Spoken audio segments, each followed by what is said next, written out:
بسم الله الرحمن الرحيم. ألف لام ميم. ذلك الكتاب لا ريب فيه هدى للمتقين الذين يؤمنون بالغيب ويقيمون الصلاة ومما رزقناهم ينفقون والذين يؤمنون بما أنزل إليك وما أنزل من قبلك وبالآخرة هم يوقنون أولئك على هدى من ربهم وأولئك هم المفلحون إن الذين كفروا سواء عليهم أنذرتهم أم لم تنذرهم لا يؤمنون ختم الله على قلوبهم وعلى سمعهم وعلى أبصارهم غشاوة ولهم عذاب عظيم ومن الناس من يقول آمنا بالله وباليوم الآخر وما هم بمؤمنين يخادعون الله والذين آمنوا وما يخدعون إلا أنفسهم وما يشعرون في قلوبهم مرض فزادهم الله مرضا ولهم عذاب أليم بما كانوا يكذبون وإذا قيل لهم لا تفسدوا في الأرض قالوا إنما نحن مصلحون ألا إنهم هم المفسدون ولكن لا يشعرون وإذا قيل لهم آمنوا كما آمن الناس قالوا أنؤمن كما آمن السفهاء ألا إنهم هم السفهاء ولكن لا يعلمون وإذا لقوا الذين آمنوا قالوا آمنا وإذا خلوا إلى شياطينهم قالوا إنا معكم إنما نحن مستهزئون الله يستهزئ بهم ويمدهم في طغيانهم يعمهون أولئك الذين اشتروا الضلالة بالهدى فما ربحت تجارتهم وما كانوا مهتدين مثلهم كمثل الذي استوقد نارا فلما أضاءت ما حوله ذهب الله بنورهم وتركهم في ظلمات لا يبصرون صم بكم عمي فهم لا يرجعون أو كصيب من السماء فيه ظلمات ورعد وبرق يجعلون أصابعهم في آذانهم من الصواعق حذر الموت والله محيط بالكافرين يكاد البرق يخطف أبصارهم كلما أضاء لهم مشوا فيه وإذا أظلم عليهم قاموا ولو شاء الله لذهب بسمعهم وأبصارهم إن الله على كل شيء قدير يا أيها الناس اعبدوا ربكم الذي خلقكم والذين من قبلكم لعلكم تتقون الذي جعل لكم الأرض فراشا والسماء بناء وأنزل من السماء ماء فأخرج به من الثمرات رزقا لكم فلا تجعلوا لله أندادا وأنتم تعلمون وإن كنتم في ريب مما نزلنا على عبدنا فأتوا بسورة من مثله وادعوا شهداءكم من دون الله إن كنتم صادقين فإن لم تفعلوا ولن تفعلوا فاتقوا النار التي وقودها الناس والحجارة أعدت للكافرين وبشر الذين آمنوا وعملوا الصالحات أن لهم جنات تجري من تحتها الأنهار كلما رزقوا منها من ثمرة رزقا قالوا هذا الذي رزقنا من قبل وأتوا به متشابها ولهم فيها أزواج مطهرة وهم فيها خالدون إن الله لا يستحيي أن يضرب مثلا ما بعوضة فما فوقها فأما الذين آمنوا فيعلمون أنه الحق من ربهم وأما الذين كفروا فيقولون ماذا أراد الله بهذا مثلا يضل به كثيرا ويهدي به كثيرا وما يضل به إلا الفاسقين الذين ينقضون عهد الله من بعد ميثاقه ويقطعون ما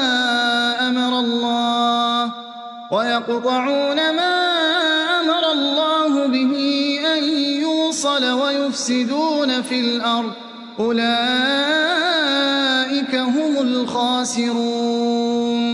كيف تكفرون بالله وكنتم أمواتا فأحياكم ثم يميتكم ثم يحييكم ثم إليه ترجعون هو الذي خلق لكم ما في الأرض جميعا ثم استوى إلى السماء فسواهن 7 سماوات وهو بكل شيء عليم وإذ قال ربك للملائكة إني جاعل في الأرض خليفة قالوا أتجعل فيها من يفسد فيها ويسفك الدماء ونحن نسبح بحمدك ونقدس لك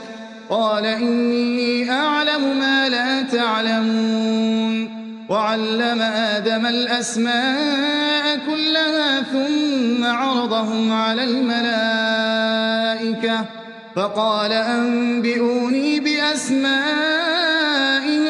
هؤلاء إن كنتم صادقين قالوا سبحانك لا علم لنا إلا ما علمتنا إنك أنت العليم الحكيم قال يا آدم أنبئهم بأسمائهم فلما أنبأهم بأسمائهم قال ألم أقل لكم إني أعلم غيب السماوات والأرض وأعلم ما تبدون وما كنتم تكتمون وإذ قلنا للملائكة اسجدوا لآدم فسجدوا إلا إبليس أبى واستكبر وكان من الكافرين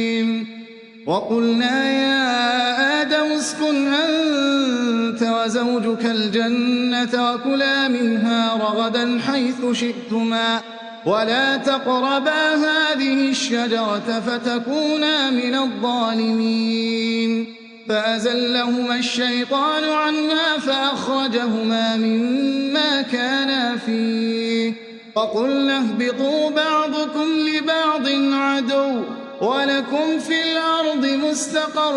ومتاع إلى حين فتلقى آدم من ربه كلمات فتاب عليه إنه هو التواب الرحيم قلنا اهبطوا منها جميعا فإما يأتينكم مني هدى فمن تبع هداي فلا خوف عليهم ولا هم يحزنون والذين كفروا وكذبوا بآياتنا أولئك أصحاب النار هم فيها خالدون يا بني إسرائيل اذكروا نعمتي التي أنعمت عليكم وأوفوا بعهدي أوف بعهدكم وإياي فارهبون وآمنوا بما أنزلت مصدقا لما معكم ولا تكونوا أول كافر به ولا تشتروا بآياتي ثمنا قليلا وإياي فاتقون ولا تلبسوا الحق بالباطل وتكتموا الحق وأنتم تعلمون وأقيموا الصلاة وآتوا الزكاة واركعوا مع الراكعين أتأمرون الناس بالبر وتنسون أنفسكم وأنتم تتلون الكتاب أفلا تعقلون واستعينوا بالصبر والصلاة وإنها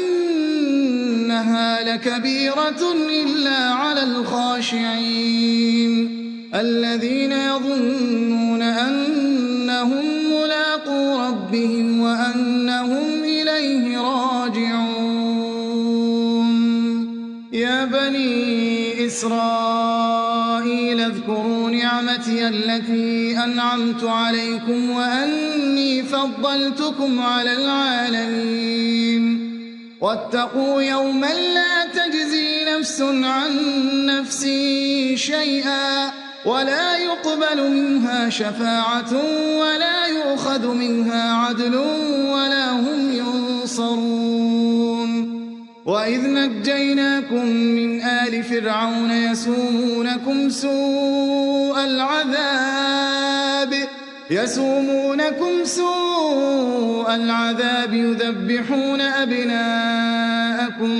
يذبحون أبناءكم ويستحيون نساءكم وفي ذلكم بلاء من ربكم عظيم وإذ فرقنا بكم البحر فأنجيناكم وأغرقنا آل فرعون وأنتم تنظرون وإذ واعدنا موسى 40 ليلة ثم اتخذتم العجل من بعده وأنتم ظالمون ثم عفونا عنكم من بعد ذلك لعلكم تشكرون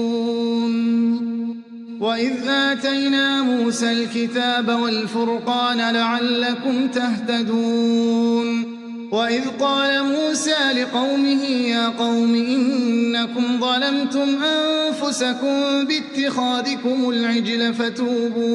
فتوبوا إلى باريكم فاقتلوا أنفسكم ذلكم خير لكم عند باريكم فتاب عليكم إنه هو التواب الرحيم وإذ قلتم يا موسى لن نؤمن لك حتى نرى الله جهرة فأخذتكم الصاعقة وأنتم تنظرون ثم بعثناكم من بعد موتكم لعلكم تشكرون وظللنا عليكم الغمام وأنزلنا عليكم المن والسلوى كلوا من طيبات ما رزقناكم وما ظلمونا ولكن كانوا أنفسهم يظلمون وإذ قلنا ادخلوا هذه القرية فكلوا منها حيث شئتم رغدا وادخلوا الباب سجدا وقولوا حطة نغفر لكم خطاياكم وسنزيد المحسنين فبدل الذين ظلموا قولا غير الذي قيل لهم فأنزلنا على الذين ظلموا رجزا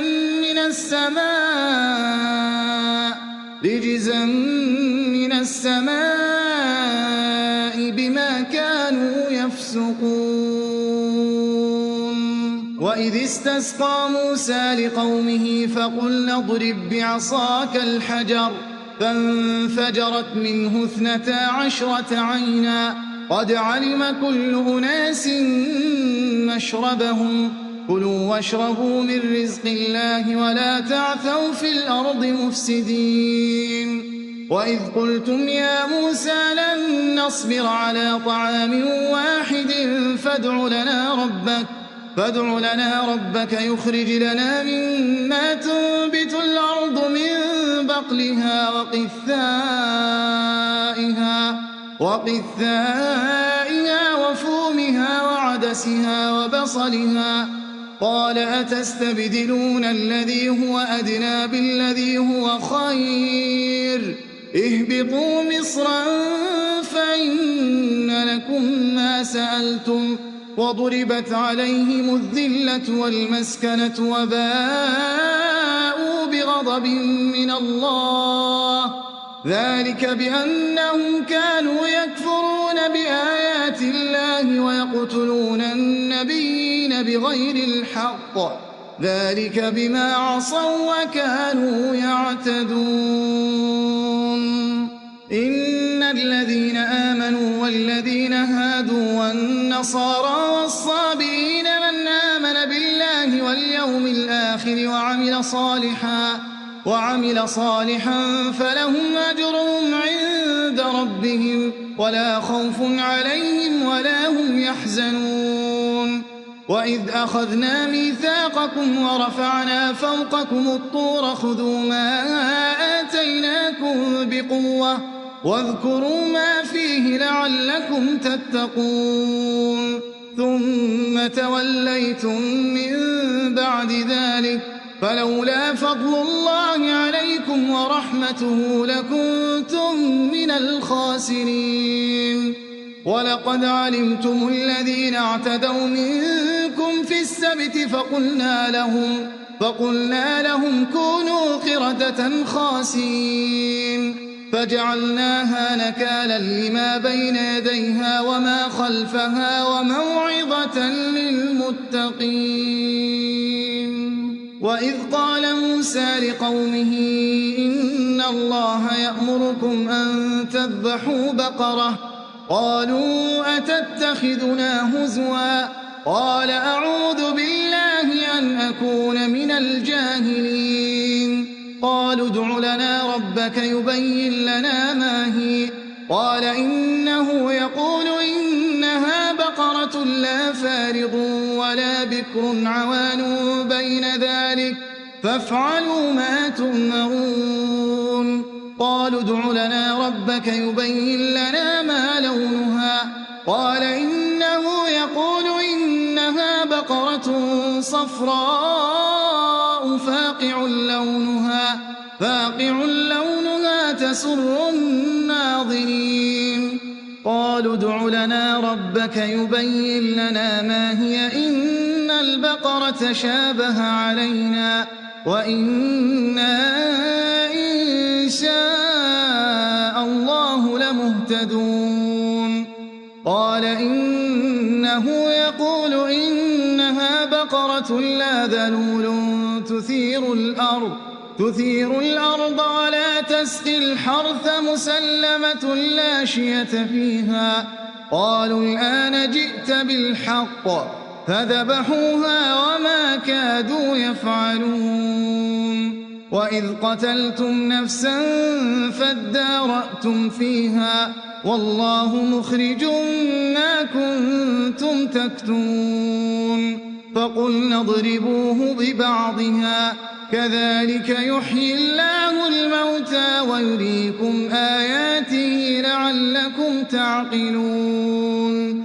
ثم قست قلوبكم من بعد ذلك فهي كالحجارة أو أشد قسوة وإن من الحجارة لما يتفجر منه الأنهار وإن منها لما يشقق فيخرج منه الماء وإن منها لما يهبط من خشية الله وما الله بغافل عما تعملون أفتطمعون أن يؤمنوا لكم وقد كان فريق منهم يسمعون كلام الله ثم يحرفونه من بعد ما عقلوه وهم يعلمون وإذا لقوا الذين آمنوا قالوا آمنا وإذا خلا بعضهم إلى بعض قالوا أتحدثونهم بما فتح الله عليكم ليحاجوكم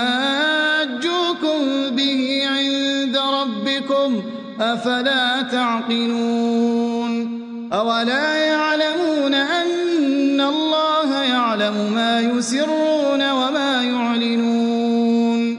ومنهم أميون لا يعلمون الكتاب إلا أماني وإن هم إلا يظنون فويل للذين يكتبون الكتاب بأيديهم ثم يقولون هذا من عند الله ليشتروا به ثمنا قليلا فويل لهم مما كتبت أيديهم وويل لهم مما يكسبون وقالوا لن تمسنا النار إلا أياما معدودة قل أتخذتم عند الله عهدا فلن يخلف الله عهده أم تقولون على الله ما لا تعلمون بلى من كسب سيئة وأحاطت به خطيئته فأولئك أصحاب النار هم فيها خالدون والذين آمنوا وعملوا الصالحات أولئك أصحاب الجنة هم فيها خالدون وإذ أخذنا ميثاق بني إسرائيل لا تعبدون إلا الله وبالوالدين إحسانا وذي القربى واليتامى والمساكين وقولوا للناس حسنا وأقيموا الصلاة وآتوا الزكاة ثم توليتم إلا قليلا منكم وأنتم معرضون وإذ أخذنا ميثاقكم لا تسفكون دماءكم ولا تخرجون أنفسكم من دياركم ثم أقررتم وأنتم تشهدون ثم أنتم هؤلاء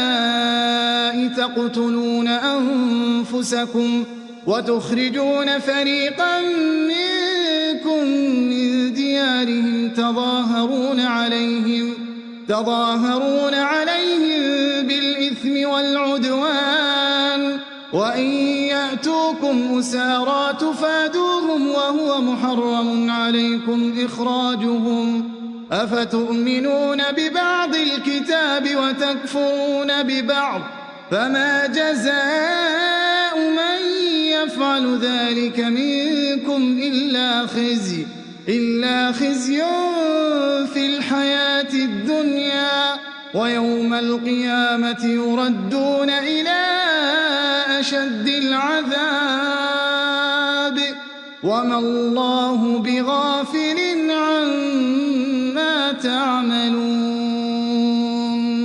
أولئك الذين اشتروا الحياة الدنيا بالآخرة فلا يخفف عنهم العذاب ولا هم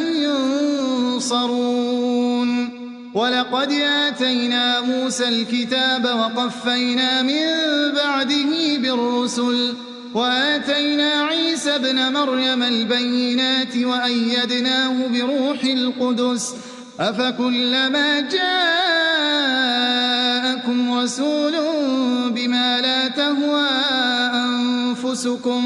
بما لا تهوى أنفسكم استكبرتم ففريقا كذبتم وفريقا تقتلون وقالوا قلوبنا غلف بل لعنهم الله بكفرهم فقليلا ما يؤمنون ولما جاءهم كتاب من عند الله مصدق لما معهم وكانوا من قبل يستفتحون على الذين كفروا فلما جاءهم ما عرفوا كفروا به فلعنة الله على الكافرين بئس ما اشتروا به أنفسهم أن يكفروا بما أنزل الله بغيا أن ينزل الله من فضله على من يشاء من عباده فباءوا بغضب على غضب وللكافرين عذاب مهين وإذا قيل لهم آمنوا بما أنزل الله قالوا نؤمن بما أنزل علينا ويكفرون بما وراءه وهو الحق مصدقا لما معهم قل فلم تقتلون أنبياء الله من قبل إن كنتم مؤمنين ولقد جاءكم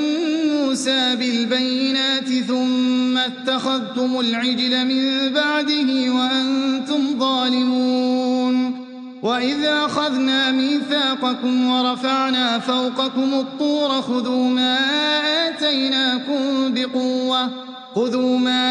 آتيناكم بقوة واسمعوا قالوا سمعنا وعصينا وأشربوا في قلوبهم العجل بكفرهم قل بئس ما يأمركم به إيمانكم إن كنتم مؤمنين قل إن كانت لكم الدار الآخرة عند الله خالصة من دون الناس فتمنوا الموت إن كنتم صادقين ولن يتمنوه أبدا بما قدمت أيديهم والله عليم بالظالمين ولتجدنهم أحرص الناس على حياة ومن الذين أشركوا يود أحدهم لو يعمر 1000 سنة وما هو بمزحزحه من العذاب أن يعمر والله بصير بما يعملون قل من كان عدوا لجبريل فإنه نزله على قلبك بإذن الله مصدقا لما بين يديه وهدى وبشرى للمؤمنين من كان عدوا لله وملائكته ورسله وجبريل وميكال فإن الله عدو للكافرين ولقد أنزلنا إليك آيات بينات وما يكفر بها إلا الفاسقون أوكلما عاهدوا عهدا نبذه فريق منهم بل أكثرهم لا يؤمنون ولما جاءهم رسول من عند الله مصدق لما معهم نبذ فريق من الذين أوتوا الكتاب كتاب الله وراء ظهورهم كأنهم لا يعلمون واتبعوا ما تتلو الشياطين على ملك سليمان وما كفر سليمان ولكن الشياطين كفروا يعلمون الناس السحر وما أنزل على الملكين ببابل هاروت وماروت وما يعلمان من أحد حتى يقولا إنما نحن فتنة فلا تكفر فيتعلمون منهما ما يفرقون به بين المرء وزوجه وما هم بضارين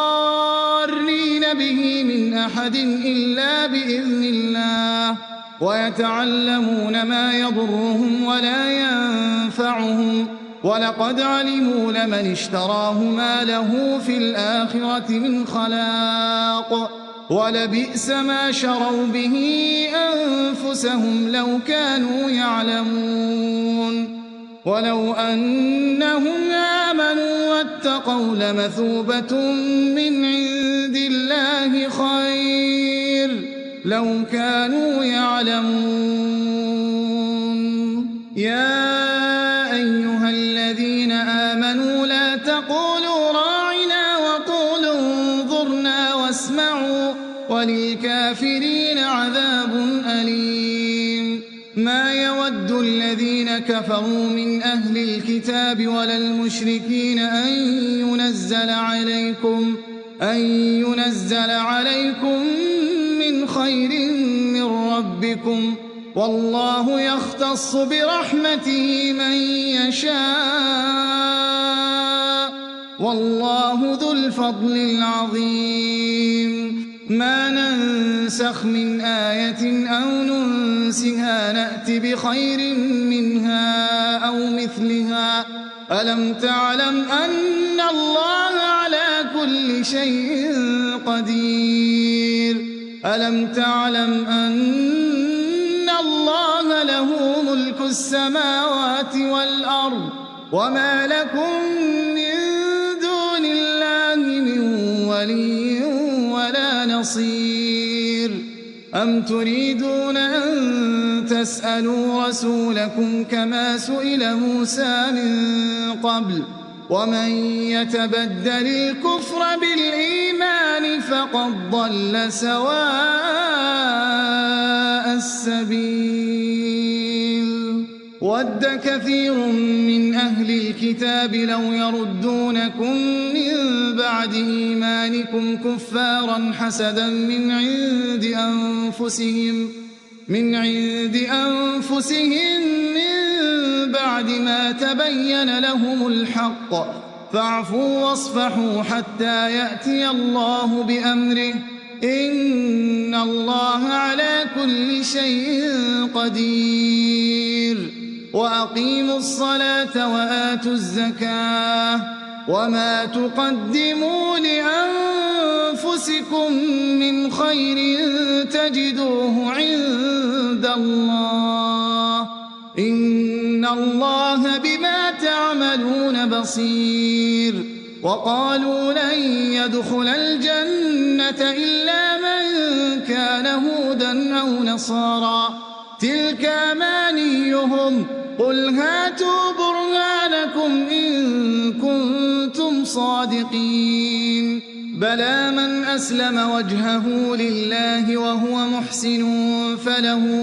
أجره عند ربه ولا خوف عليهم ولا هم وقالت اليهود ليست النصارى على شيء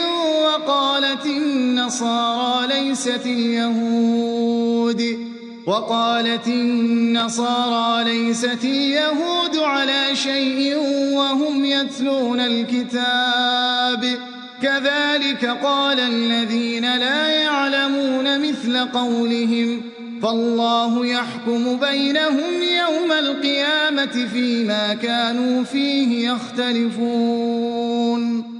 ومن أظلم ممن منع مساجد الله أن يذكر فيها اسمه وسعى في خرابها أولئك ما كان لهم أن يدخلوها إلا خائفين لهم في الدنيا خزي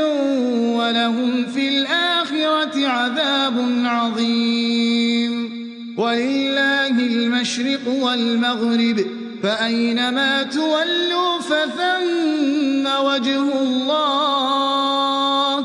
إن الله واسع عليم وقالوا اتخذ الله ولدا سبحانه بل له ما في السماوات والأرض كل له قانتون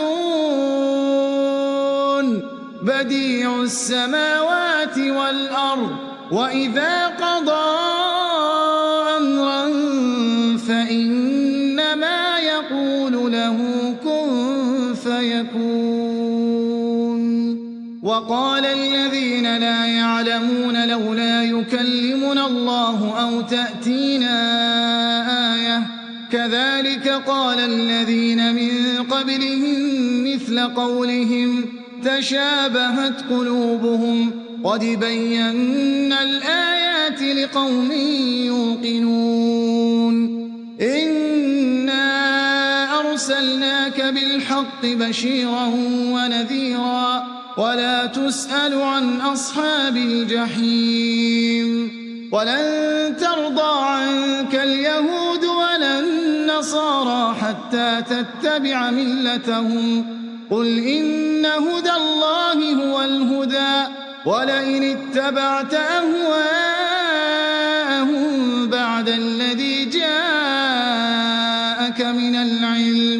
بعد الذي جاءك من العلم ما لك من الله من ولي ولا نصير الذين آتيناهم الكتاب يتلونه حق تلاوته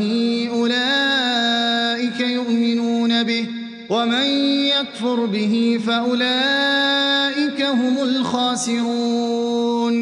يا بني إسرائيل اذكروا نعمتي التي أنعمت عليكم وأني فضلتكم على العالمين واتقوا يوما لا تجزي نفس عن نفس شيئا ولا يقبل منها عدل ولا تنفعها شفاعة ولا هم ينصرون وإذ ابتلى إبراهيم ربه بكلمات فأتمهم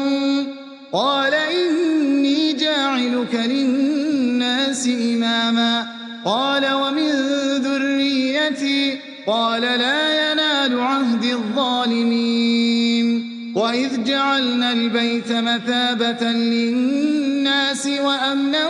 واتخذوا من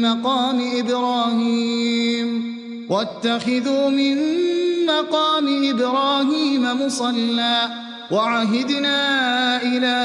إبراهيم وإسماعيل أن طهرا بيتي للطائفين والعاكفين والركع السجود وإذ قال إبراهيم رب اجعل هذا بلدا آمنا وارزق أهله من الثمرات من آمن منهم بالله واليوم الآخر قال ومن كفر فأمتعه قليلا ثم أضطره إلى عذاب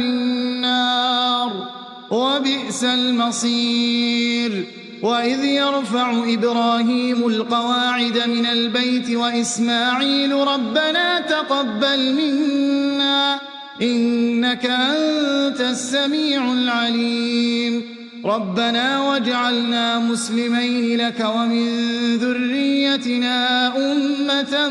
مسلمة لك وأرنا مناسكنا وتب علينا إنك أنت التواب الرحيم ربنا وابعث فيهم رسولا منهم يتلو عليهم آياتك ويعلمهم الكتاب والحكمة ويزكيهم إنك أنت العزيز الحكيم ومن يرغب عن ملة إبراهيم إلا من سفه نفسه ولقد اصطفيناه في الدنيا وإنه في الآخرة لمن الصالحين إذ قال له ربه أسلم قال أسلمت لرب العالمين ووصى بها إبراهيم بنيه ويعقوب يا بني إن الله اصطفى لكم الدين فلا تموتن إلا وأنتم مسلمون أم كنتم شهداء إذ حضر يعقوب الموت إذ قال لبنيه ما تعبدون من بعدي قالوا نعبد إلهك وإله آبائك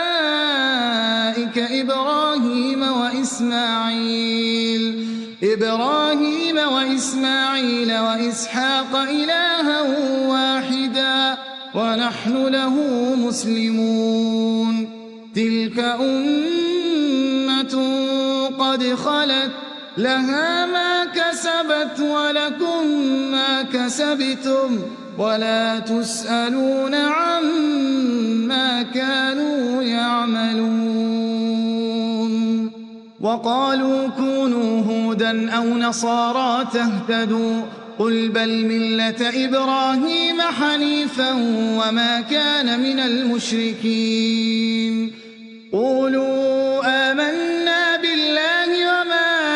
أنزل إلينا وما أنزل إلى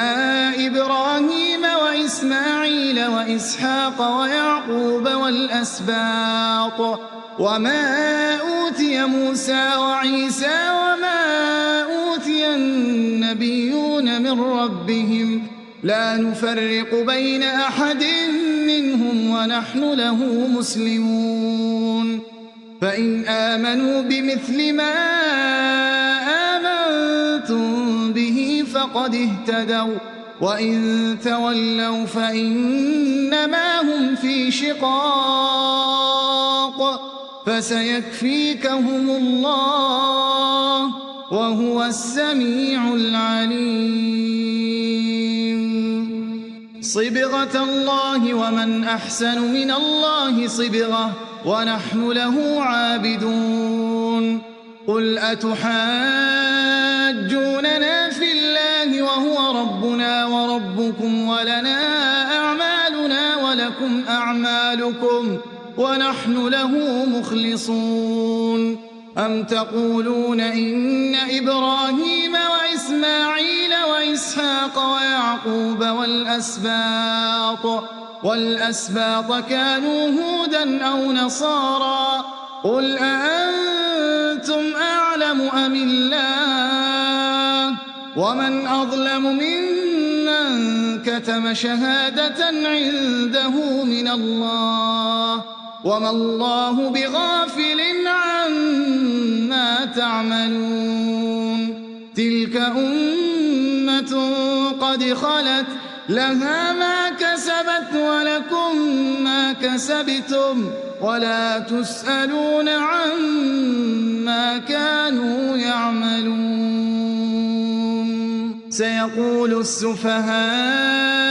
من الناس ما ولاهم عن قبلتهم التي كانوا عليها قل لله المشرق والمغرب يهدي من يشاء إلى صراط مستقيم وكذلك جعلناكم أمة وسطا لتكونوا شهداء على الناس ويكون الرسول عليكم شهيدا وما جعلنا القبلة التي كنت عليها إلا لنعلم من يتبع الرسول ممن ينقلب على عقبيه وإن كانت لكبيرة إلا على الذين هدى الله وما كان الله ليضيع إيمانكم إن الله بالناس لرؤوف رحيم قد نرى تقلب وجهك في السماء فلنولينك قبلة ترضاها فول وجهك شطر المسجد الحرام وحيث ما كنتم فولوا وجوهكم شطره وإن الذين أوتوا الكتاب ليعلمون أنه الحق من ربهم وما الله بغافل عما يعملون ولئن أتيت الذين أوتوا الكتاب بكل آية ما تبعوا قبلتك وما أنت بتابع قبلتهم وما بعضهم بتابع قبلة بعض ولئن اتبعت أهواءهم من بعد ما جاءك من العلم إنك إذا لمن الظالمين الذين آتيناهم الكتاب يعرفونه كما يعرفون أبناءهم وإن فريقا منهم ليكتمون الحق وهم يعلمون الحق من ربك فلا تكونن من الممترين ولكل وجهة هو موليها فاستبقوا الخيرات أينما تكونوا يأت بكم الله جميعا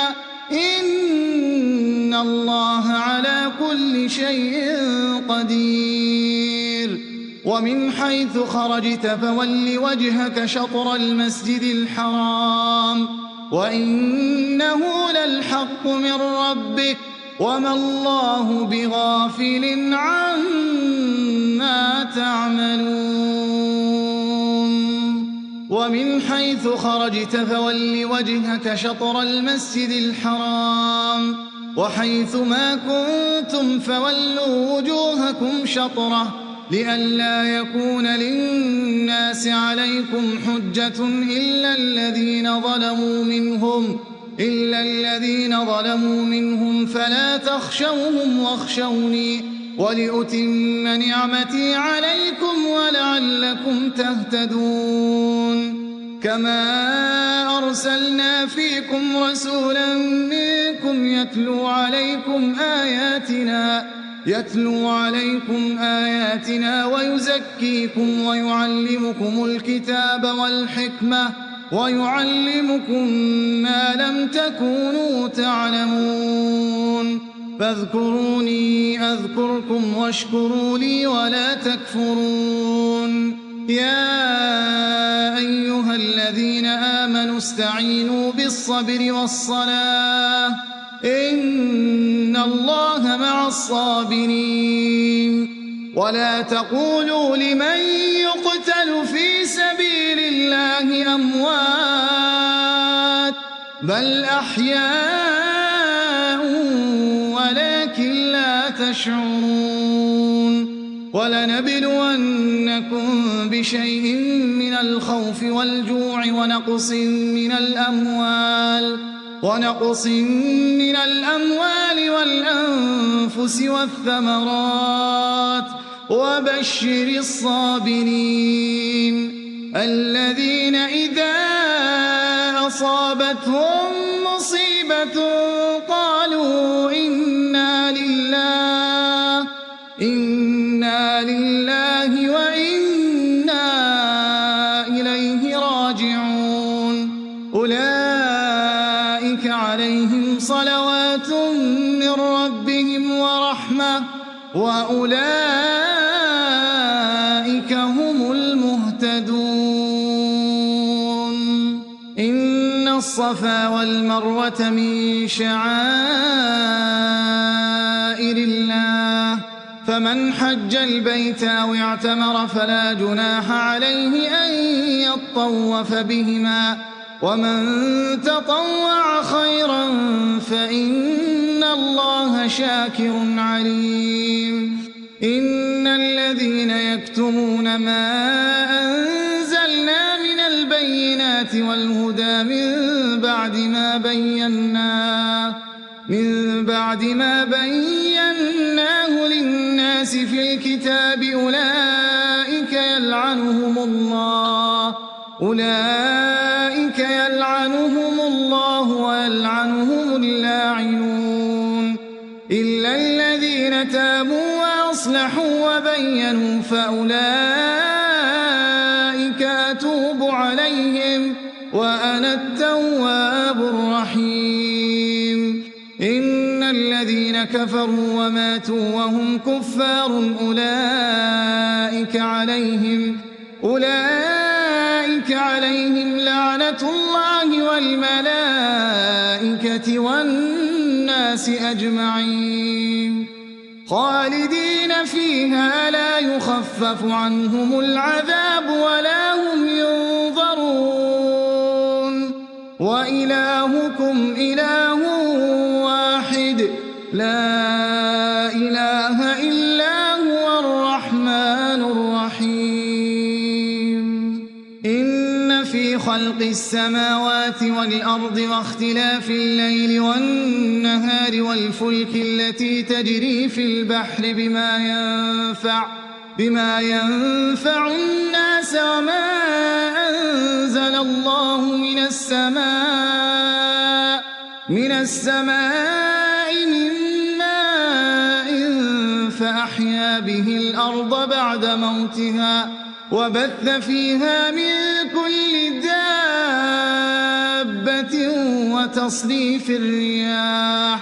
وتصريف الرياح والسحاب المسخر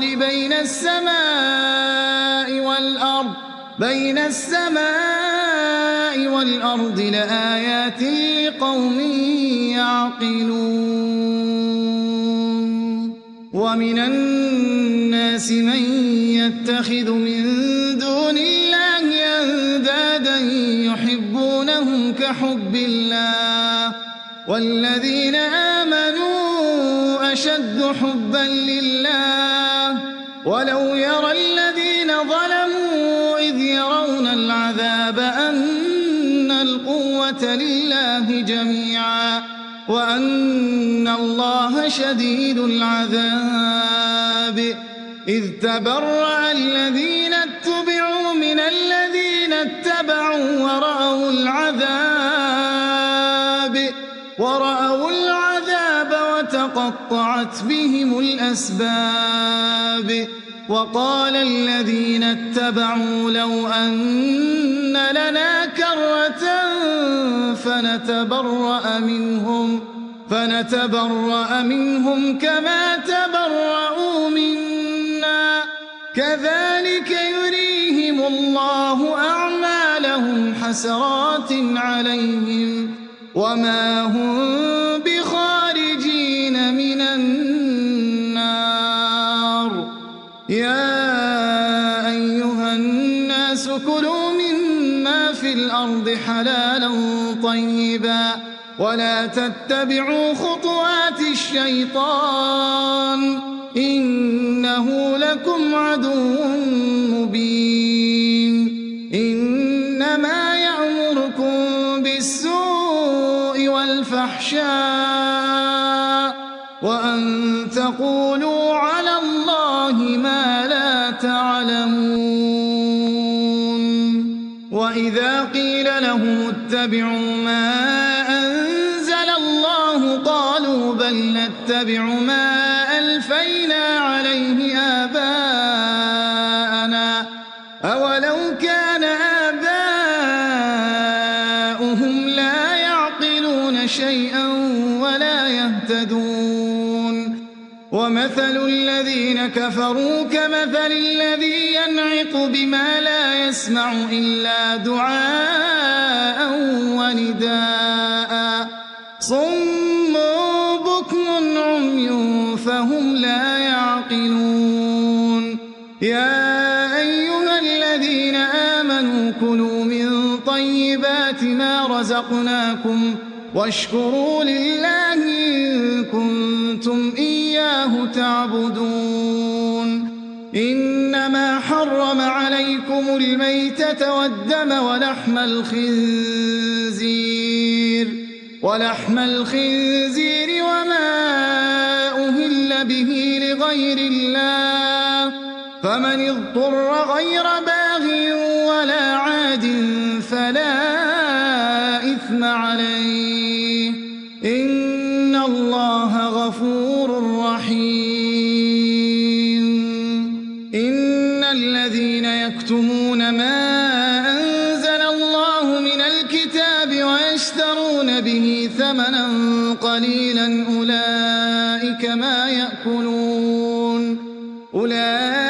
ما يأكلون في بطونهم إلا النار ولا يكلمهم الله يوم القيامة ولا يزكيهم ولهم عذاب أليم أولئك الذين اشتروا الضلالة بالهدى والعذاب بالمغفرة فما أصبرهم على النار ذلك بأن الله نزل الكتاب بالحق وإن الذين اختلفوا في الكتاب لفي شقاق بعيد ليس البر أن تولوا وجوهكم قبل المشرق والمغرب ولكن البر من آمن بالله واليوم الآخر والملائكة والكتاب والنبيين وآتى المال على حبه ذوي القربى واليتامى والمساكين وابن السبيل والسائلين وفي الرقاب وأقام الصلاة وآتى الزكاة والموفون بعهدهم إذا عاهدوا والصابرين في البأساء والضراء وحين البأس أولئك الذين صدقوا وأولئك هم المتقون يا أيها الذين آمنوا كتب عليكم القصاص في القتلى الحر بالحر والعبد بالعبد والأنثى بالأنثى فمن عفي له من أخيه شيء فاتباع بالمعروف وأداء إليه بإحسان ذلك تخفيف من ربكم ورحمة فمن اعتدى بعد ذلك فله عذاب أليم ولكم في القصاص حياة يا أولي الألباب لعلكم تتقون كتب عليكم إذا حضر أحدكم الموت إن ترك خيرا الوصية للوالدين والأقربين بالمعروف حقا على المتقين فمن بدله بعدما سمعه فإنما إثمه على الذين يبدلونه إن الله سميع عليم. فمن خاف من موص جنفا أو إثما فأصلح بينهم فلا إثم عليه، إن الله غفور رحيم. يا أيها الذين آمنوا كتب عليكم الصيام كما كتب على الذين من قبلكم لعلكم تتقون. أياما معدودات، فمن كان منكم مريضا أو على سفر فعدة من أيام أخر، وعلى الذين يطيقونه فدية طعام مسكين، فمن تطوع خيرا فهو خير له، وأن تصوموا خير لكم إن كنتم تعلمون. شهر رمضان الذي أنزل فيه القرآن هدى للناس وبينات من الهدى والفرقان، فمن شهد منكم الشهر فليصمه، ومن كان مريضا أو على سفر فعدة من أيام أخر، يريد الله بكم اليسر ولا يريد بكم العسر، ولتكملوا العدة ولتكبروا الله على ما هداكم ولعلكم تشكرون. وإذا سالك عبادي عني فإني قريب أجيب دعوة الداع إذا دعان، فليستجيبوا لي وليؤمنوا بي لعلهم يرشدون. أحل لكم ليلة الصيام الرفث إلى نسائكم هن لباس لكم وأنتم لباس لهم، علم الله أنكم كنتم تختانون أنفسكم فتاب عليكم وعفى عنكم، فالآن باشروهن وابتغوا ما كتب الله لكم، وكلوا واشربوا حتى يتبين لكم الخيط الأبيض من الخيط الأسود من الفجر، ثم أتموا الصيام إلى الليل، ولا تباشروهن وأنتم عاكفون في المساجد، تلك حدود الله فلا تقربوها، كذلك يبين الله آياته للناس لعلهم يتقون. ولا تأكلوا أموالكم بينكم بالباطل وتدلوا بها إلى الحكام لتأكلوا فريقا من أموال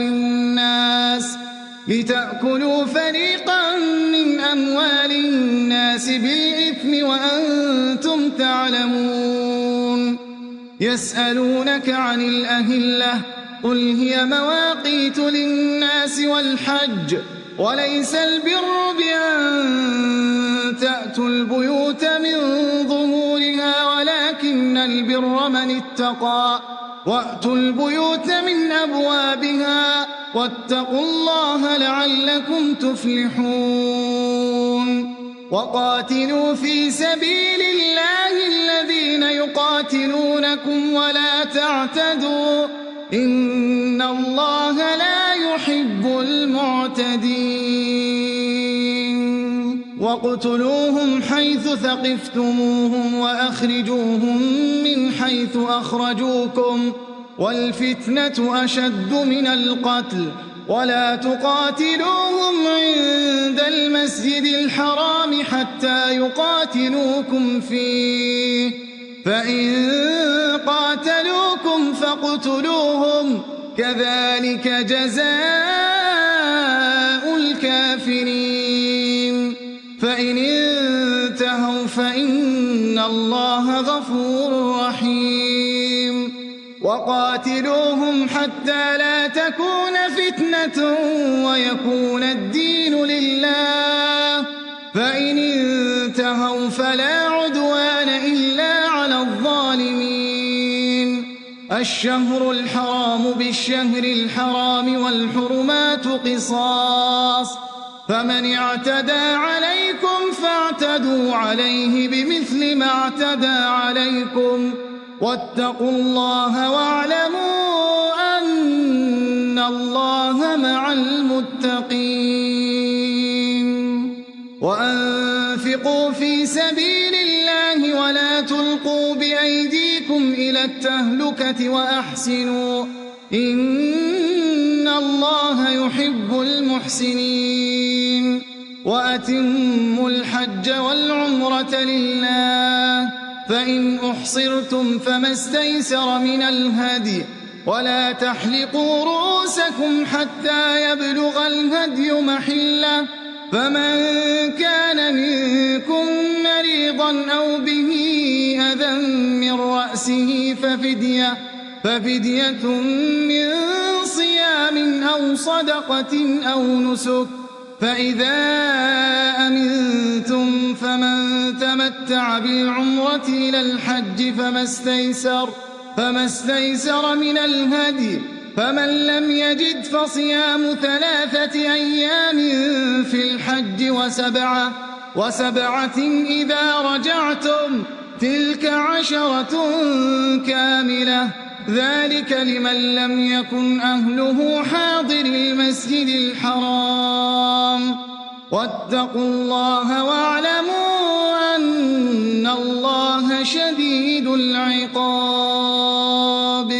الحج أشهر معلومات فمن فرض فيهن الحج فلا رفث ولا فسوق ولا جدال في الحج وما تفعلوا من خير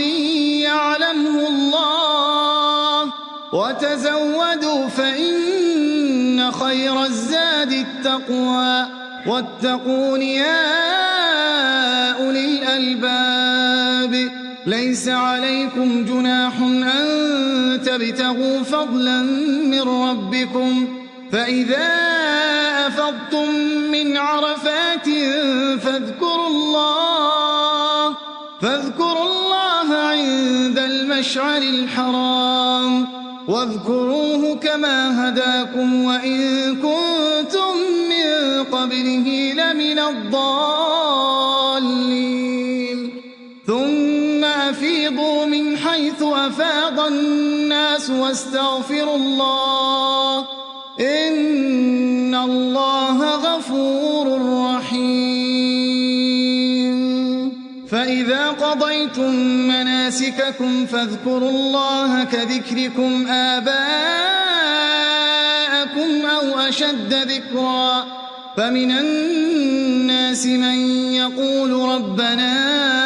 آتنا في الدنيا وما له في الآخرة من خلاق ومنهم من يقول ربنا آتنا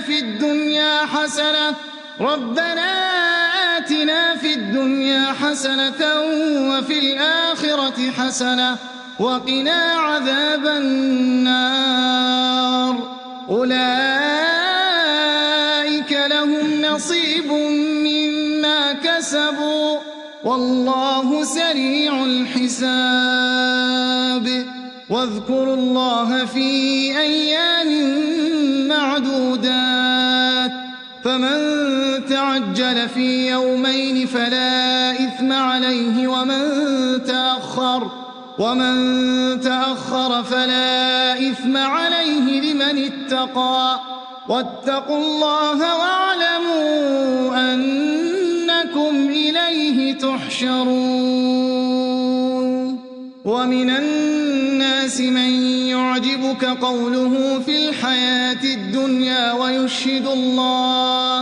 ويشهد الله على ما في قلبه وهو ألد الخصام وإذا تولى سعى في الأرض ليفسد يفسد فيها ويهلك الحرث والنسل، والله لا يحب الفساد.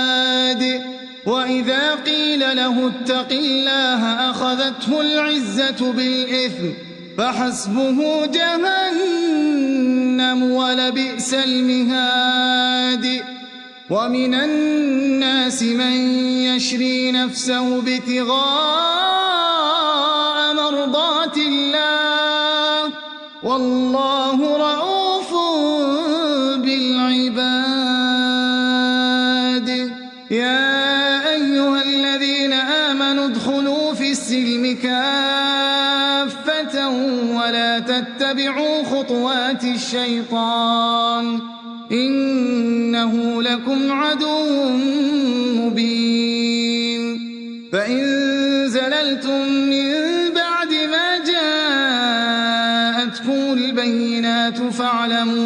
فاعلموا أن الله عزيز حكيم. هل ينظرون إلا أن يأتيهم الله في ظلل من الغمام والملائكة وقضي الأمر وإلى الله ترجع الأمور.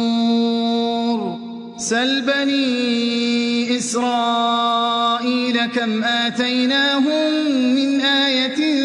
بينة، ومن يبدل نعمة الله من بعد ما جاءته فإن الله شديد العقاب. زين للذين كفروا الحياة الدنيا ويسخرون من الذين آمنوا، والذين اتقوا فوقهم يوم القيامة، والله يرزق من يشاء بغير حساب. كان الناس أمة واحدة فبعث الله النبيين مبشرين ومنذرين وأنزل معهم الكتاب بالحق ليحكم بين الناس فيما اختلفوا فيه، وما اختلف فيه إلا الذين أوتوه من بعد ما جاءتهم البينات بغيا بينهم، فهدى الله الذين آمنوا لما اختلفوا فيه من الحق بإذنه، والله يهدي من يشاء إلى صراط مستقيم. أم حسبتم أن تدخلوا الجنة ولما يأتكم مثل الذين خلوا من قبلكم مستهم البأساء والضراء وزلزلوا حتى يقول الرسول والذين آمنوا معه متى نصر الله، ألا إن نصر الله قريب. يسألونك ماذا ينفقون قل ما أنفقتم من خير فللوالدين والأقربين واليتامى والمساكين وابن السبيل، وما تفعلوا من خير فإن الله به عليم. كتب عليكم القتال وهو كره لكم، وعسى أن تكرهوا شيئا وهو خير لكم، وعسى أن تحبوا شيئا وهو شر لكم، والله يعلم وأنتم لا تعلمون. يسألونك عن الشهر الحرام قتال فيه قل قتال فيه كبير وصد عن سبيل الله وكفر به والمسجد الحرام وإخراج أهله منه أكبر عند الله، والفتنة أكبر من القتل ولا يزالون يقاتلونكم حتى يردوكم عن دينكم إن استطاعوا ومن يرتدد منكم عن دينه فيمت وهو كافر فأولئك حبطت أعمالهم في الدنيا والآخرة وأولئك أصحاب النار هم فيها خالدون إن الذين آمنوا والذين هاجروا وجاهدوا في سبيل الله أولئك يرجون رحمة الله والله غفور رحيم يسألونك عن الخمر والميسر قل فيهما إثم كبير ومنافع للناس وإثمهما أكبر من نفعهما ويسألونك ماذا ينفقون قل العفو كذلك يبين الله لكم الآيات لعلكم تتفكرون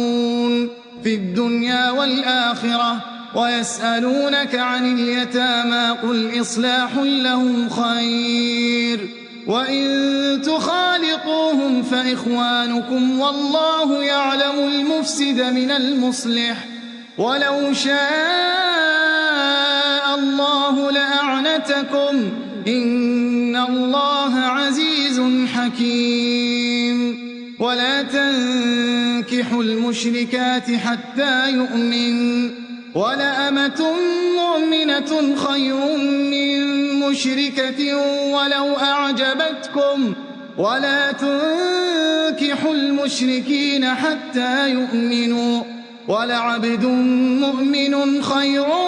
من مشرك ولو أعجبكم أولئك يدعون إلى النار والله يدعو إلى الجنة والمغفرة بإذنه ويبين آياته للناس لعلهم يتذكرون ويسألونك عن المحيض قل هو أذى فاعتزلوا النساء في المحيض ولا تقربوهن حتى يطهرن فإذا تطهرن فأتوهن من حيث أمركم الله إن الله يحب التوابين ويحب المتطهرين نساؤكم حرث لكم فأتوا حرثكم أنى شئتم وقدموا لأنفسكم واتقوا الله واعلموا أنكم ملاقوه وبشر المؤمنين ولا تجعلوا الله عرضة لأيمانكم أن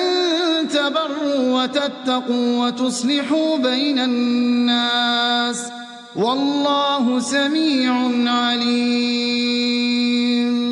لا يؤاخذكم الله باللغو في أيمانكم ولكن يؤاخذكم بما كسبت قلوبكم والله غفور حليم للذين يؤلون من نسائهم تربص 4 أشهر فإن فاءوا فإن الله غفور رحيم وإن عزموا الطلاق فإن الله سميع عليم والمطلقات يتربصن بأنفسهن 3 قروء ولا يحل لهن أن يكتمن ما خلق الله في أرحامهن إن كن يؤمن بالله واليوم الآخر وبعولتهن أحق بردهن في ذلك إن أرادوا إصلاحا ولهن مثل الذي عليهن بالمعروف وللرجال عليهن درجة والله عزيز حكيم. الطلاق مرتان فإمساك بمعروف أو تسريح بإحسان ولا يحل لكم أن تأخذوا مما آتيتموهن شيئا إلا أن يخافا ألا يقيما حدود الله، فإن خفتم ألا يقيما حدود الله فلا جناح عليهما فيما افتدت به، تلك حدود الله فلا تعتدوها، ومن يتعد حدود الله فأولئك هم الظالمون. فإن طلقها فلا تحل له من بعد حتى تنكح زوجا غيره، فإن طلقها فلا جناح عليهما أن يتراجعا إن ظنا أن يقيما حدود الله، وتلك حدود الله يبينها لقوم يعلمون. وإذا طلقتم النساء فبلغن أجلهن فأمسكوهن بمعروف أو سرحوهن بمعروف، ولا تمسكوهن ضرارا لتعتدوا، ومن يفعل ذلك فقد ظلم نفسه. ولا تتخذوا آيات الله هزوا، واذكروا نعمة الله عليكم وما أنزل عليكم من الكتاب والحكمة يعظكم به، واتقوا الله واعلموا أن الله بكل شيء عليم. وإذا طلقتم النساء فبلغن أجلهن فلا تعضلوهن أن ينكحن أزواجهن إذا تراضوا بينهم بالمعروف، ذلك يوعظ به من كان منكم يؤمن بالله واليوم الآخر، ذلكم أزكى لكم وأطهر، والله يعلم وأنتم لا تعلمون. والوالدات يرضعن أولادهن حولين كاملين لمن أراد أن يتم الرضاعة، وعلى المولود له رزقهن وكسوتهن بالمعروف، لا تكلف نفس إلا وسعها، لا تضار والدة بولدها ولا مولود له بولده، وعلى الوارث مثل ذلك، فإن أرادا فصالا عن تراض منهما وتشاور فلا جناح عليهما. وإن أردتم أن تسترضعوا أولادكم فلا جناح عليكم إذا سلمتم ما آتيتم بالمعروف، واتقوا الله واعلموا أن الله بما تعملون بصير. والذين يتوفون منكم ويذرون أزواجا يتربصن بأنفسهن 4 أشهر و10، فإذا بلغن أجلهن فلا جناح عليكم فيما فعلن في أنفسهن بالمعروف، والله بما تعملون خبير. ولا جناح عليكم فيما عرضتم به من خطبة النساء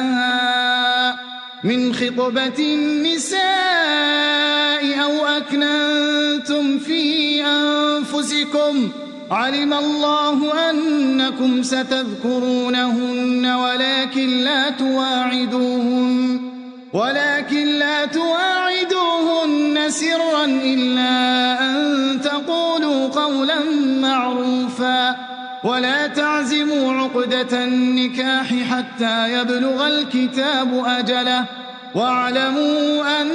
الله يعلم ما في أنفسكم فاحذروه واعلموا أن الله غفور حليم. لا جناح عليكم إن طلقتم النساء ما لم تمسوهن أو تفرضوا لهن فريضة ومتعوهن على الموسع قدره وعلى المقتر قدره متاعا بالمعروف حقا على المحسنين. وإن طلقتموهن من قبل أن تمسوهن وقد فرضتم لهن فريضة فنصف ما فرضتم إلا أن يعفون أو يعفو الذي بيده عقدة النكاح وأن تعفوا أقرب للتقوى ولا تنسوا الفضل بينكم إن الله بما تعملون بصير.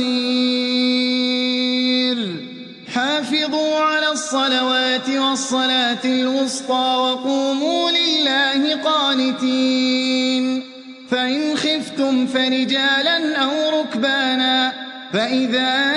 أمنتم فاذكروا الله كما علمكم ما لم تكونوا تعلمون. والذين يتوفون منكم ويذرون أزواجا وصية لأزواجهم متاعا إلى الحول غير إخراج فإن خرجن فلا جناح عليكم فيما فعلن في أنفسهن من معروف والله عزيز حكيم. وللمطلقات متاع بالمعروف حقا على المتقين. كذلك يبين الله لكم آياته لعلكم تعقلون. ألم تر إلى الذين خرجوا من ديارهم وهم ألوف حذر الموت فقال لهم الله موتوا ثم أحياهم إن الله لذو فضل على الناس ولكن أكثر الناس لا يشكرون. وقاتلوا في سبيل الله واعلموا أن الله سميع عليم. من ذا الذي يقرض الله قرضا حسنا فيضاعفه له أضعافا كثيرة والله يقبض ويبسط وإليه ترجعون. ألم تر إلى الملأ من بني إسرائيل من بعد موسى إذ قالوا لنبي لهم ابعث لنا ملكا نقاتل في سبيل الله قال هل عسيتم إن كتب عليكم القتال ألا تقاتلوا قالوا وما لنا ألا نقاتل في سبيل الله وقد أخرجنا من ديارنا وأبنائنا فلما كتب عليهم القتال تولوا إلا قليلا منهم والله عليم بالظالمين. وقال لهم نبيهم إن الله قد بعث لكم طالوت ملكا قالوا أنى يكون له الملك علينا ونحن أحق بالملك منه ولم يؤت سعة من المال. قال إن الله اصطفاه عليكم وزاده بسطة في العلم والجسم والله يؤتي ملكه من يشاء والله واسع عليم. وقال لهم نبيهم إن آية ملكه أن يأتيكم التابوت فيه سكينة من ربكم وبقية مما ترك آل موسى وآل هارون تحمله الملائكة إن في ذلك لآية لكم إن كنتم مؤمنين. فلما فصل طالوت بالجنود قال إن الله مبتليكم بنهر فمن شرب منه فليس مني ومن لم يطعمه فإنه مني إلا من اغترف غرفة بيده فشربوا منه إلا قليلا منهم. فلما جاوزه هو والذين آمنوا معه قالوا لا طاقة لنا اليوم بجالوت وجنوده. قال الذين يظنون أنهم ملاقو الله كم من فئة قليلة غلبت فئة كثيرة بإذن الله والله مع الصابرين. ولما برزوا لجالوت وجنوده قالوا ربنا أفرغ علينا صبرا وثبت أقدامنا وانصرنا على القوم الكافرين. فهزموهم بإذن الله وقتل داود جالوت وآتاه الله الملك والحكمة وعلمه مما يشاء. ولولا دفع الله الناس بعضهم ببعض لفسدت الأرض ولكن الله ذو فضل على العالمين. تلك آيات الله نتلوها عليك بالحق وإنك لمن المرسلين. تلك الرسل فضلنا بعضهم على بعض منهم من كلم الله ورفع بعضهم درجات وآتينا عيسى ابن مريم البينات وأيدناه بروح القدس. ولو شاء الله ما اقتتل الذين من بعد ما جاءتهم البينات ولكن اختلفوا فمنهم من آمن ومنهم من كفر. ولو شاء الله ما اقتتلوا ولكن الله يفعل ما يريد. يا أيها الذين آمنوا أنفقوا مما رزقناكم من قبل أن يأتي يوم لا بيع فيه ولا خلة ولا شفاعة والكافرون هم الظالمون. الله لا إله إلا هو الحي القيوم لا تأخذه سنة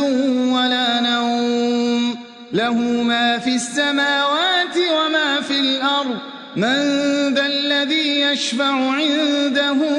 إلا بإذنه يعلم ما بين أيديهم وما خلفهم ولا يحيطون بشيء من علمه يشاء وسع كرسيه السماوات والأرض ولا يؤوده حفظهما وهو العلي العظيم لا إكراه في الدين قد تبين الرشد من الغي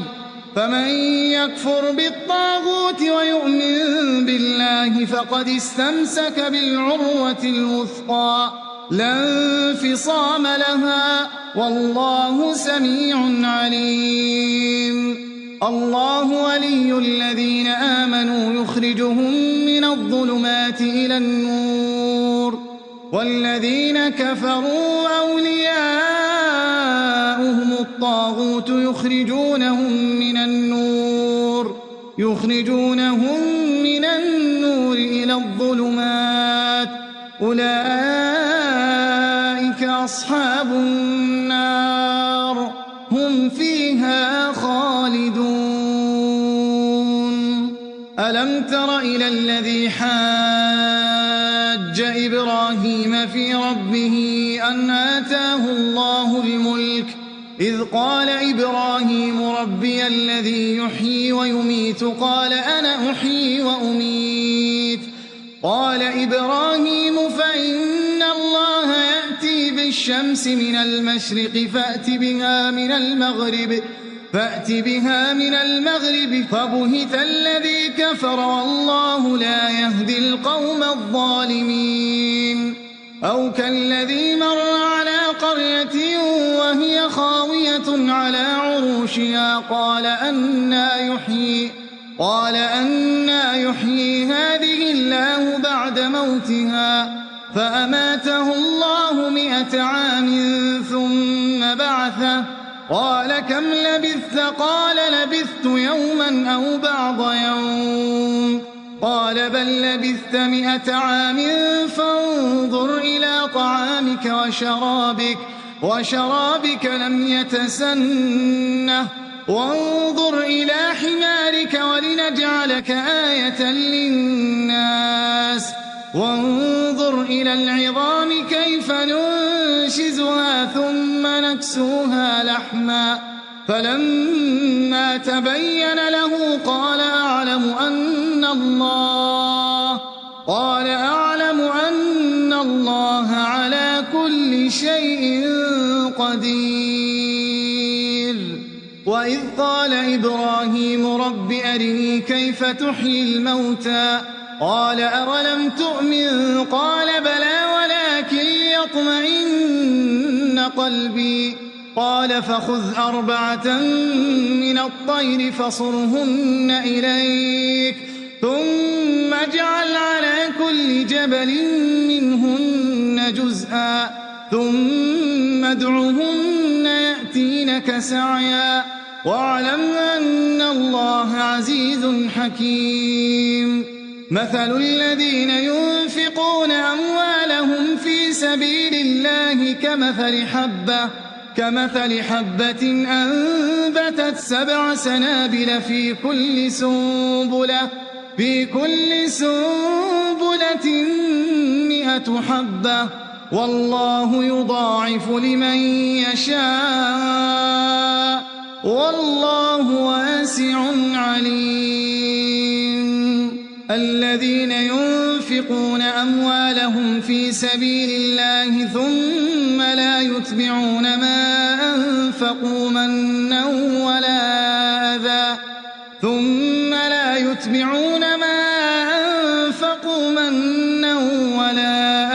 لهم أجرهم عند ربهم ولا خوف عليهم ولا هم يحزنون قول معروف ومغفرة خير من صدقة يتبعها أذى والله غني حليم يا أيها الذين آمنوا لا تبطلوا صدقاتكم بالمن والأذى كالذي ينفق ماله رئاء الناس ولا يؤمن بالله واليوم الآخر فمثله كمثل صفوان عليه تراب فأصابه وابل فتركه صلدا لا يقدرون على شيء مما كسبوا والله لا يهدي القوم الكافرين ومثل الذين ينفقون أموالهم ابتغاء مرضات الله وتثبيتا من أنفسهم كمثل جنة بربوة أصابها وابل فآتت أكلها ضعفين فإن لم يصبها وابل فطل والله بما تعملون بصير أيود أحدكم أن تكون له جنة من نخيل وأعناب تجري من تحتها الأنهار له فيها من كل الثمرات وأصابه الكبر وله ذرية ضعفاء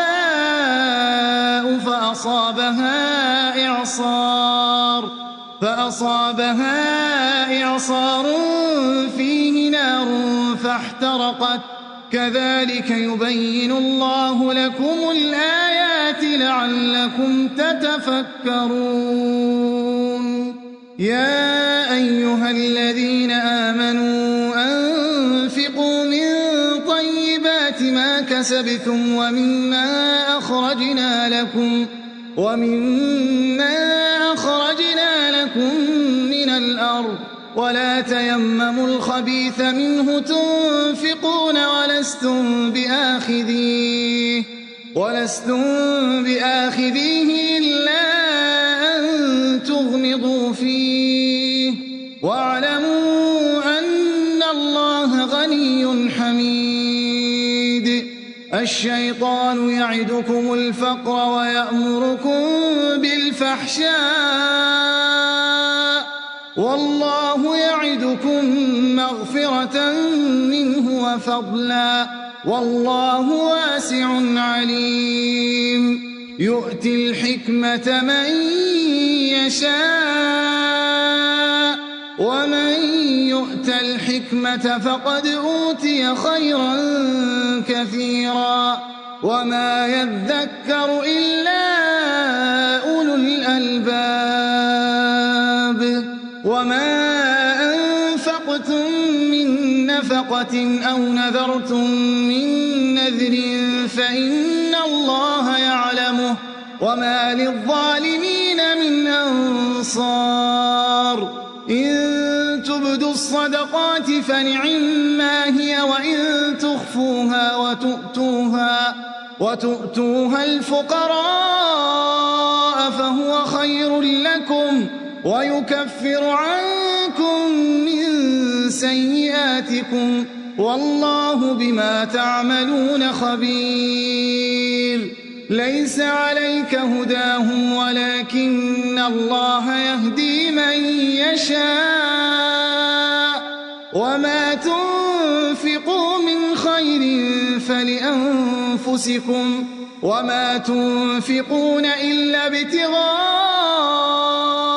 وجه الله وما تنفقوا من خير يوفى إليكم وأنتم لا تظلمون للفقراء الذين أحصروا في سبيل الله لا يستطيعون ضربا في الأرض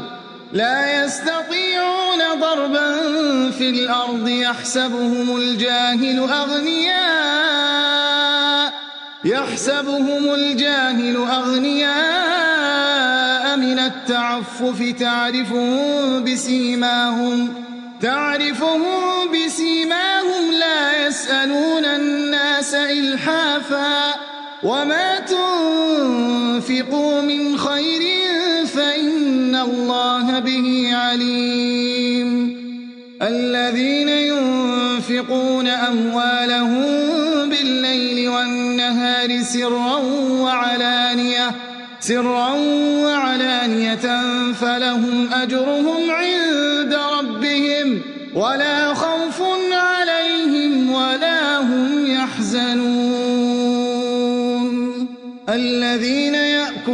الربا لا يقومون إلا كما يقوم الذي يتخبطه الشيطان من المس ذلك بأنهم قالوا إنما البيع مثل الربا وأحل الله البيع وحرم الربا فمن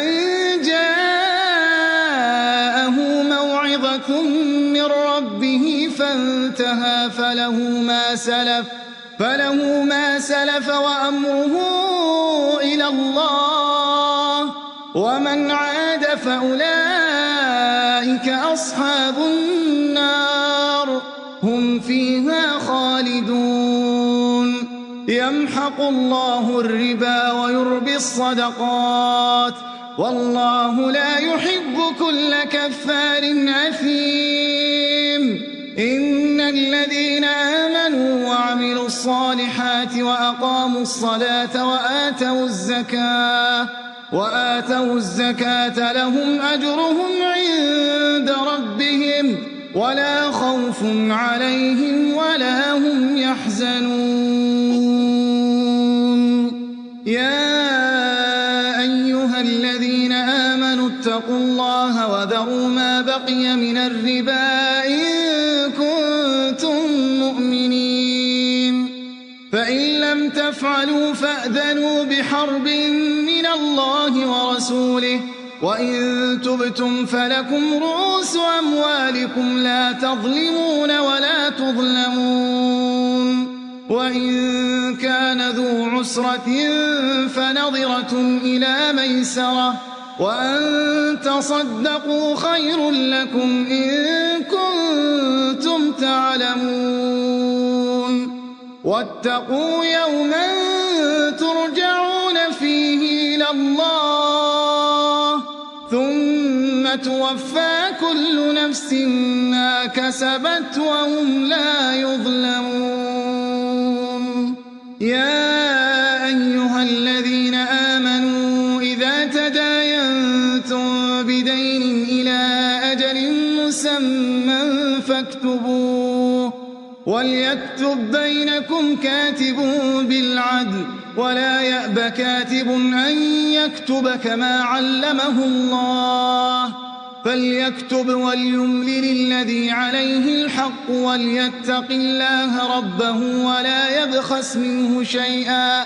فإن كان الذي عليه الحق سفيها أو ضعيفا أو لا يستطيع أن يمل هو فليملل وليه بالعدل واستشهدوا شهيدين من رجالكم فإن لم يكونا رجلين فرجل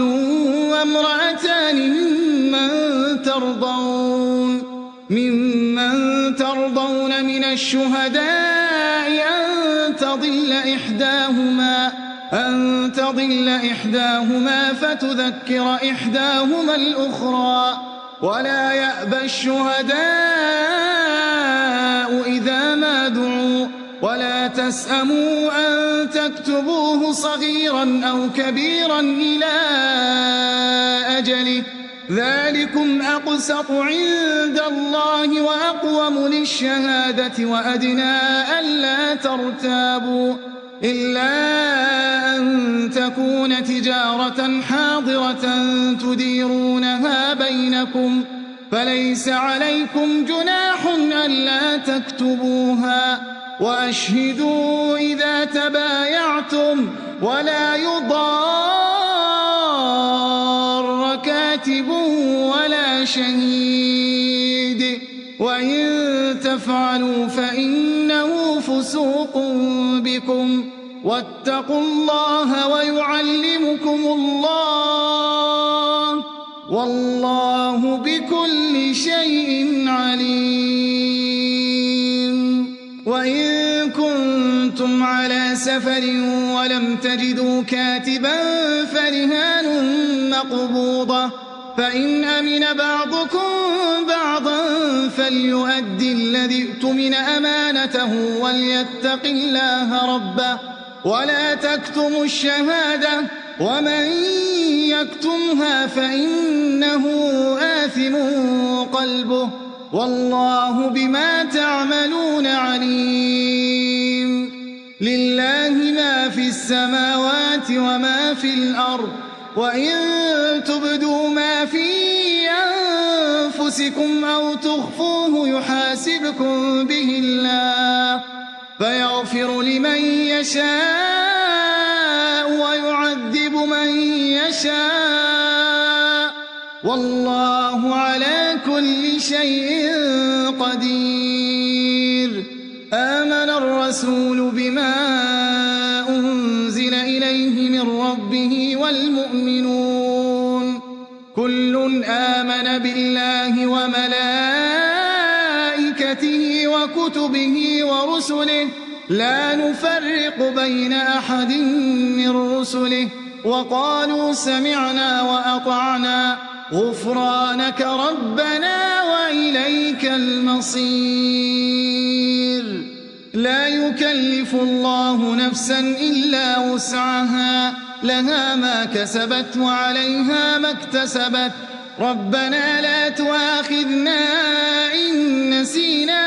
أو أخطأنا ربنا ولا تحمل علينا إصرا كما حملته على الذين من قبلنا ربنا ولا تحملنا ما لا طاقة لنا به واعف عنا واغفر لنا وارحمنا أنت مولانا فانصرنا